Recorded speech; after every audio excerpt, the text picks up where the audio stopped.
remember being in my 20s and thinking the older women were competing with me. You know, I remember thinking that. And now as an older woman, I'm like, no, girl. I wonder, what was your relationship with aging or your perception of it in your 20s versus the actual act of it now? Being in the moment. Thinking about it. I never in my 20s I don't think I thought about age it at all. You know, I was thinking about it's a time. My 20s, literally Yes, having a good time, I don't think living I was in the thinking now. about age No. at that time. I think it's more important now. I wish they would think about just taking care of themselves and just looking at the aging process more now, and not and starting now, taking care of themselves and being healthy and doing what you need to do so you can grow old age gracefully. Just going to say, there was no reference for us though. Now they have The reference. Golden Girls was Right. the reference. Yeah. Right. The Golden Girls was the reference, and I seems love so all far four away. of them. Yeah, but they that's were the great, but reference, they- and I feel like But everybody they look here. very grandma to me. But here's the Yeah, thing: they is I do, feel but like they're everybody probably here, our we're all age, yeah. older than them right Yeah. now. Like if you looked at the age of what the Golden Girls, we're all older than them. is And they crazy. represent that grandma Girls. model. I mean, I don't. I'm a grandma of four, but I think that's changing. I think that the way that we age and the way we look at aging is very much changed. I think you'll look the same at 70. Yeah. So what do you wish that you knew then that you know now? That I didn't have to worry, that I could be myself, that I was okay. I think that I sometimes just the worry. For me, self-love was very elusive. You're right. It was Negative. Yeah, that negative narrative Yeah. was constant 24/7, 365. I could not shut it off. Same. And I always had to project that everything was perfect, that I was unaffected by everything, there was no crack in the facade. That's what I'm always talking about, is that facade. Meanwhile, I am falling apart behind it. Right. Because my self-worth was so ensconced in the male gaze. Hello, how I introduced myself to the world. Like, I almost set myself up for that unwittingly and unknowingly.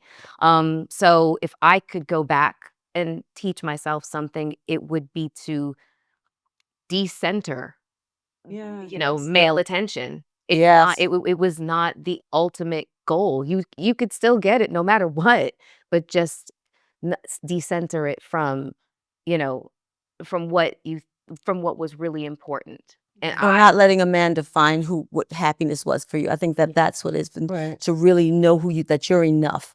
I think that back then I was thinking that, get a great husband and, have a great life, have a couple of kids, and that's going to be your main happiness for a minute. And I tried it twice, and you know what?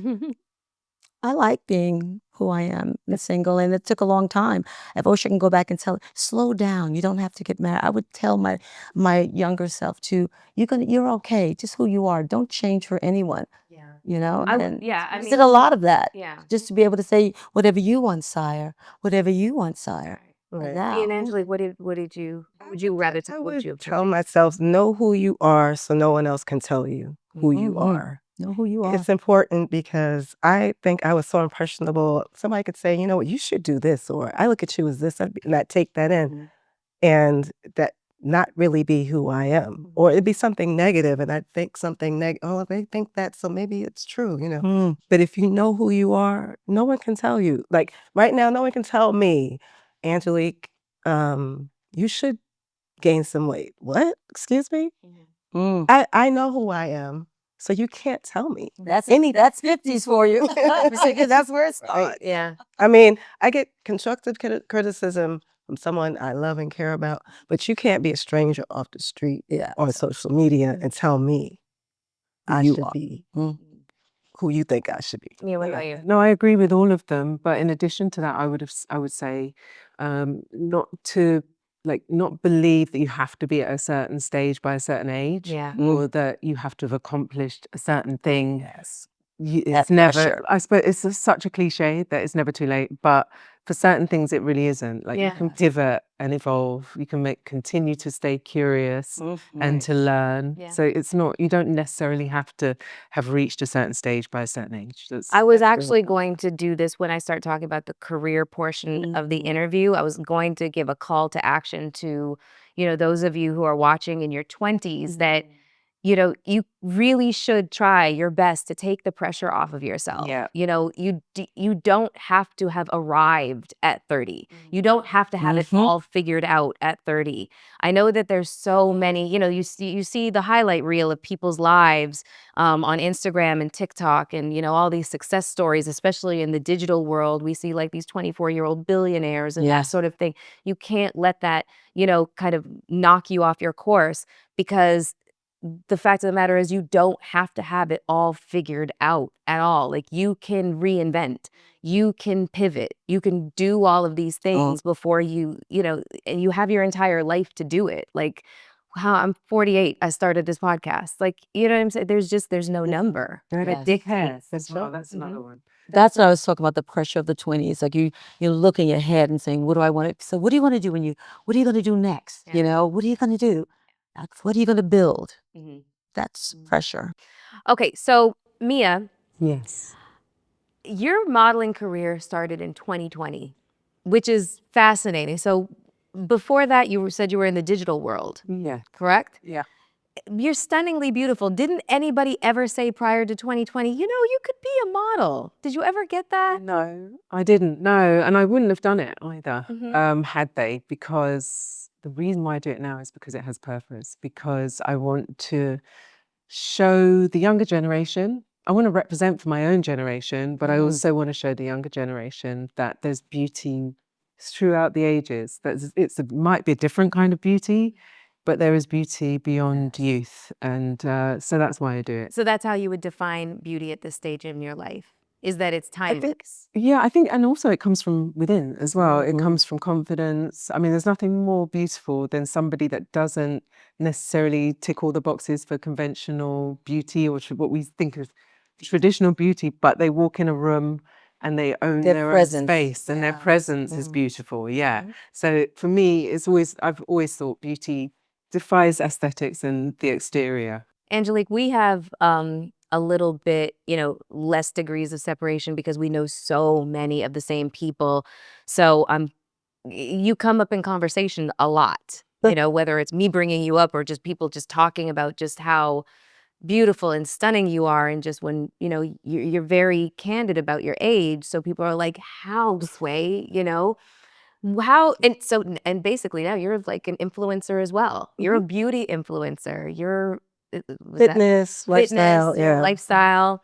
How would you define beauty at this stage of your life? Being comfortable with who you are. I'm comfortable now. Like, I can't say that I was comfortable in my 40s and 30s. I'm really like, when I wake up in the morning, I'm going back to, I know who I am. I know what my strengths are. I know what my weaknesses are. I just know who I am, and there's beauty in that, and knowing my strengths and weaknesses. What are your beauty rituals like right now in comparison to what they might have been in your 20s, and which ones make you feel the most empowered and sexy? I do everything. You do? I do. I'd be everything. stalking you. And I enjoy it. Yeah. In my 20s, it was very much, I barely wore makeup. I did work out though. It was like Lottie Berg method. Like, I remember that stuff back then. But now I wake up, I have a ritual. When I wake up, I say my affirmations and I pray, and I have a little pep mat that I get some energy on, and I meditate a little bit. I don't speak to anyone really before 10. I put on my workout clothes first thing. I have a skin ritual that I do most mornings, like gua sha, all that stuff. I haven't been, but usually I will sauna or steam. I'm going back to that. With my brain thing, I just felt weird doing it, but I'm going back to it. I dry brush. I everything, massages, all that stuff. It's a lot I of like self-care. I like self-care. I love to take care of myself, mind, body, and soul. Not just my body, everything. Kacy, what about you? Angelique says it all. I mean, I think it's about body and soul, and for me, it is the idea of sensuality. It's like that's my ritual, not because I just I have a podcast about shameless plug, but the idea behind sensuality is to be confident, not aggressive. And I love that's my ritual is to savor everything. Like this glass of champagne, I'm it's nice to just take my time and just savor it while you're talking. And it's a beautiful taste. And I slow down now at 70 and I really embrace everything. And that's why I think sensuality is so important. I want younger people to start now understanding that it's not about being sexy. It's about being confident. It's about knowing what you want. It's about allowing yourself to say, no, I'd like this instead of always just going along. It's like understanding what makes you shine, and not being afraid to do that. And I think for years, maybe I didn't embrace it, but it started happening in my late 60s. And I said, sensuality is the way. Because it feels good. I stop and smell the roses. I know the texture of the shirt. My sheets are always something that I can feel. I think it's really important to really get into the senses. I'm happy I'm doing it now. I don't want you to wait this long to really embrace the senses of smell, taste, touch. Like have a love affair with your cup of coffee if you have to. I mean, just savor things. That to me that's my ritual. It's all about sensuality.